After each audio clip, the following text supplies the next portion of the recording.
we're going to get this kicked off here. So we're really excited. And man, this is the first time ever that, Mission 7, we're partnering with Street Church. So we just thank you guys so much for allowing us just to kind of have your stage and your mic, and that we're just doing this. I just believe that this is a birthing of, things to come, big things here in our Calgary, in our city, Calgary. We're believing for revival. We're doing the same things. So we're just combining forces, so to speak. So in any case, what's going on here, guys, obviously the music and speaking is up here, but to my left, this is going to be the prayer tent. So if anybody wants prayer, you go ahead and talk to the ladies there. Clearly the food is down there. And over here, everything is free, guys. So we have, hygiene products, we got clothing, we got water bottles, all kinds of stuff. So yeah, just talk to the people there. Everything is free. And I'm just gonna call up my friend, a stranger here. She's just gonna say a quick word. She's gonna say grace and release you guys. And we're gonna eat and we're gonna party. And it's gonna be a great day. Hello, everybody. Welcome. I just want to share a word from Galatians. I said then, walk in the Spirit, and you shall not fulfill the lust of the flesh. For the flesh lusts against the Spirit, and the Spirit against the flesh. And these are contrary to one another, so that you do not do the things that you wish. But if you are led by the Spirit, you are not under the law. Now the works of the flesh are evidence, which are adultery, fornication, uncleanness, lewdness, idolatry, sorcery, hatred, contention, jealousy, outbursts of wrath, selfish ambitions, decisions, and heresies, envy, murder, drunkenness, revelry, and the like, of which I tell you beforehand, just as I also told you in the time past, that those who practice such things will not inherit the kingdom of God. But the fruit of the Spirit is love, peace, long-suffering, kindness, goodness, faithfulness, gentleness, self-control. Against such there is no law. And these who are Christ have crucified the flesh with his passions and desires. If we live in the Spirit, let us also walk in the Spirit. Let us not become conceived, provoking one another, envying one another. Father God, thank you for this day that you had made. Abba, thank you that you are the same yesterday, today, and tomorrow. Father, in Jesus' name, bless our volunteers and our guests. Make our day your day, Lord. I pray, Father, for humble and repentance heart, for your kingdom is at hand. Bring us closer to your heart, Lord. We praise your name and glorify you, God Almighty, God of all creations. Father, in the mighty name of your Son, Jesus Christ, I stir up, elevate, and release the anointing in this place and in your people. Holy Spirit, have your way in us. Father, in Jesus' name, bless this food for our bodies, and amen. So you guys go ahead, eat, and come and do some shopping. And if you want prayers, please just come on my left side. Me and my team will here, we're going to be praying for you. Have fun. In my very breath, I need you more. I need you more. I need you more than my very.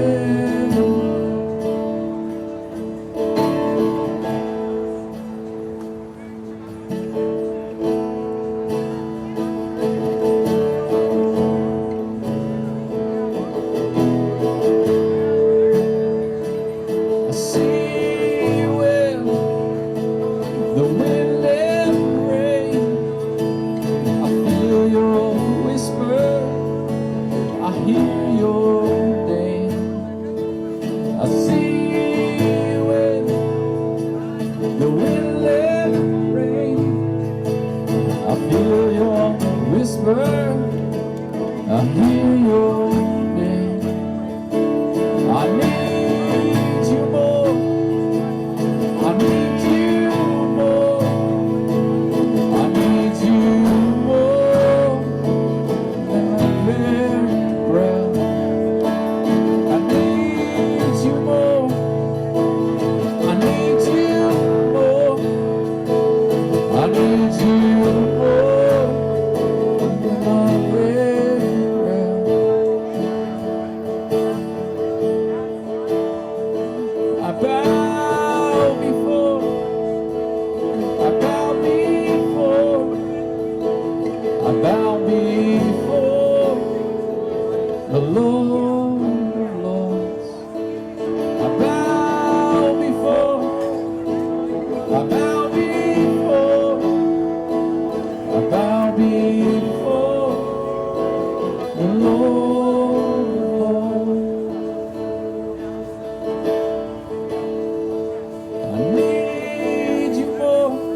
I need you more.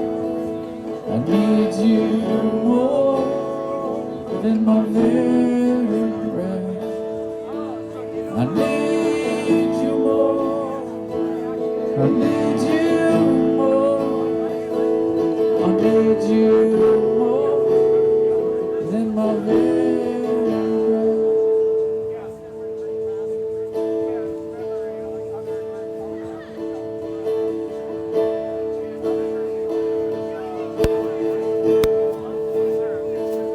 How great is our God? You sing with me, how great is our God? Oh, we'll see how great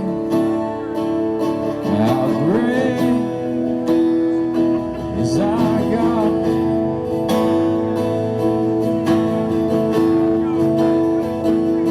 How great is our God?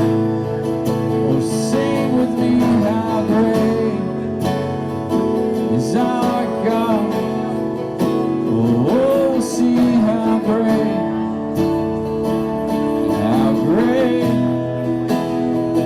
is our God.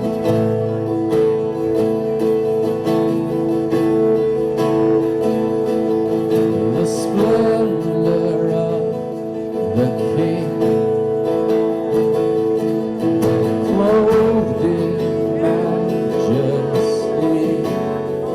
let all the earth rejoice, all the earth rejoice. He wraps himself in light,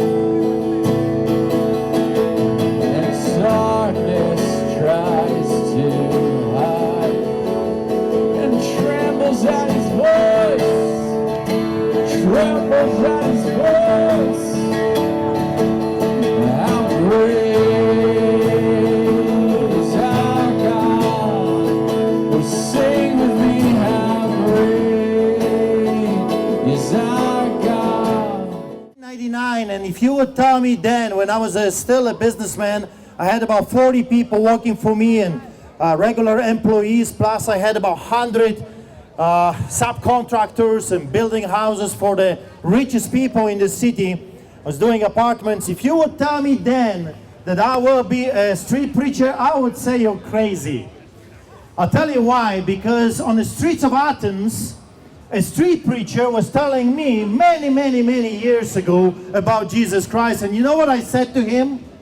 I turned to this poor guy and I said, get a job, man, you lazy bum. And many years after, I'm here preaching the gospel. I'm telling you, it's a very hard work.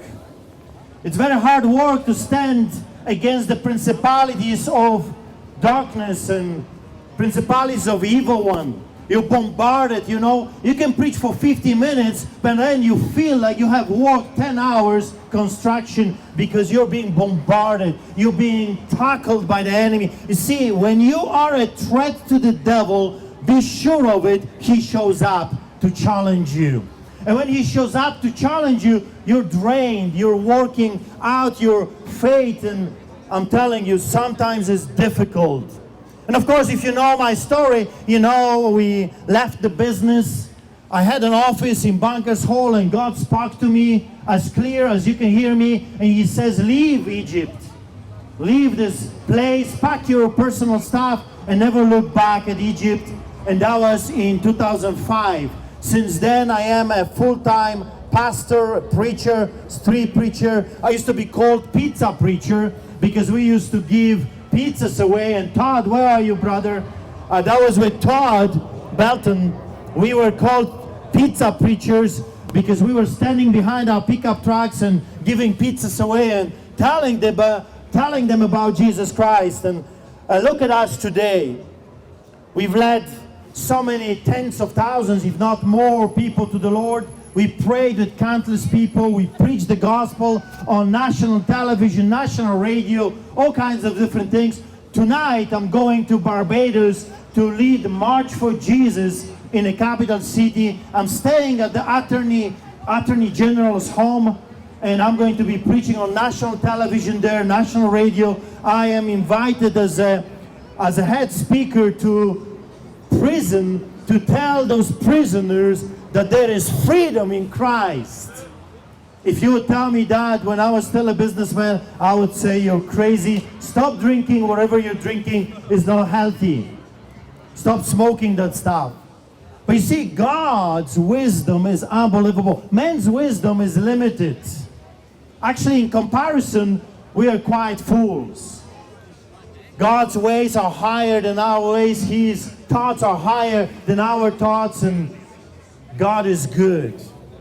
I'm so happy to partner with you, brother, with Mission 7, with Todd. Todd, good to see you again, brother. It's good memories. We have great memories together. We fought for souls together, and we won many of them together. And I believe that there is going to be many, many more. Many more. My heart is a heart that cries for unity. I'll tell you why. And that's the topic of today. And Derek is going to come and he's going to give a message. But you see, the whole thing is about unity. It's about obedience. The Bible says that if you love me, Jesus says, obey my commandments. And one of his last prayers was this.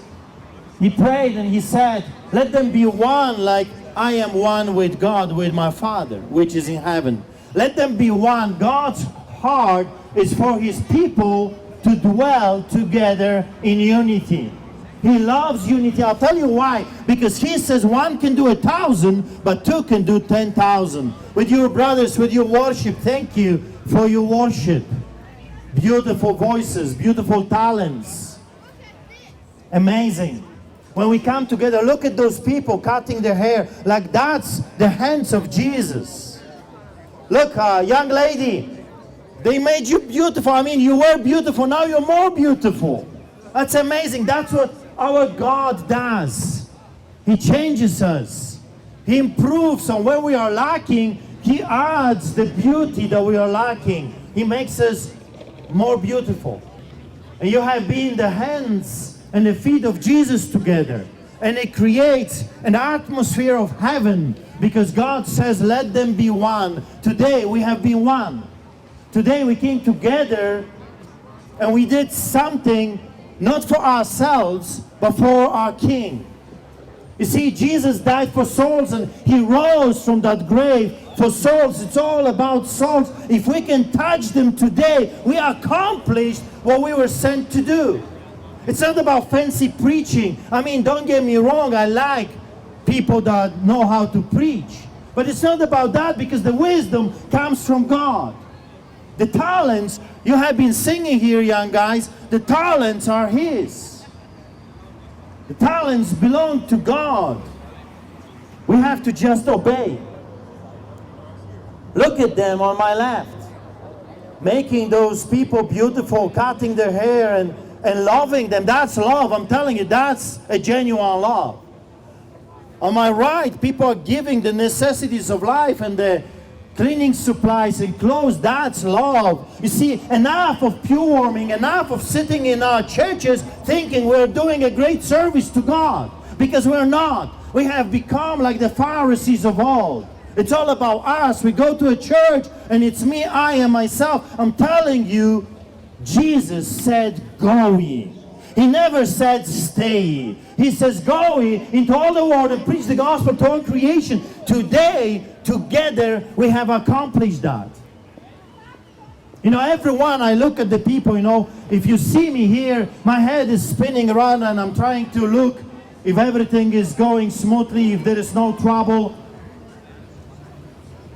And I observe volunteers. A man stood with a camera for a few hours faithfully, just doing almost, you would think, nothing, but yet everything, because you guys can watch this broadcast later on. And maybe one of you will be fired up, maybe one of you will be encouraged. You ladies and guys, you were giving the clothes to the people, and the other cleaning supplies. Amazing. That's the tangible love of God. When you lift your voices to heaven, you're inviting the presence of the Holy Spirit. Your talents have been given to you by God to bring His tangible manifestation. And of course the barbecue and the meat and all those different other things, volunteers at the tables and volunteers that would pray with people and tell them it's going to be okay because Jesus is still sitting on the throne. That's what the whole thing is all about. Unity. Unity. One can do 1,000, but two can do 10,000. We have put many enemies to flee today. Many. Because we have come together under one banner. Not your banner, not my banner, not your name, not my name, but the banner of the name that is above every other name, the name of Jesus Christ of Nazareth. Thank you. Thank you for being obedient. Thank you for coming and willing to spend those few hours for Him, for Him, for Him. The only thing that will matter in the end of the day is what you have done for Him. Not for you. Your houses will burn. Your churches will burn. Your pews will burn. Your pulpits will burn. The only thing that will remain is what you have done for the kingdom of the living God. That's what will remain. Brother, come. Or you want worship to continue? Okay, worship, come. That's my few minutes. Thank you so much, guys. You're doing an amazing job. Thank you, brother, for bringing them. The whole thing. Be blessed. And know that we have been worshiping God together with the heavenlies, with the angels in heaven. You see, they are here. The presence of God is here. Jesus is here. If He was to come back in flesh again, He will be serving here somewhere, maybe cutting hair, maybe multiplying the burgers. I don't know, but He will be doing something with the poor. He would be among the people. Not like Buddha sitting under a tree, waiting for people to come. No, He would go to people like He did 2,000 years ago and like He is doing today. Jesus is here. And you have made His heart jumping with joy because you have been today about your Father's business. Be blessed.